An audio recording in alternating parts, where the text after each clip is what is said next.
Accepted into the NASA space program in 1962, Jim Lovell made his first of 4 space flights in 1965 on Gemini 7.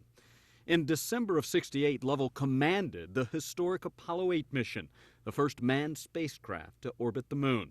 The crew famously reading from the book of Genesis. In the beginning, God created the heaven and the earth.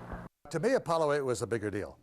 Apollo 8 was the epitome, the high point of my space ventures. But perhaps it was as commander of the ill-fated Apollo 13 that Lovell will be most remembered. Okay, Houston, we've had a problem here. Houston, we have a problem. That famous phrase depicted in the 1995 film version Apollo 13, starring Tom Hanks as Jim Lovell.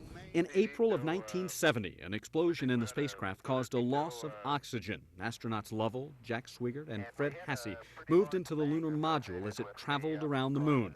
The nation and the world collectively held its breath. The crew successfully returned to Earth on April 17th.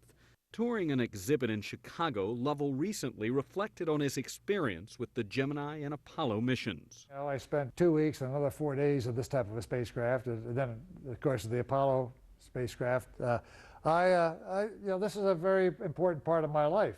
Lovell retired from NASA in 1973 and went to work in the private sector. Jim Lovell, one of the early pioneers of space flight, who helped lead NASA and the world into the frontier of space travel. Jay Gray, NBC News.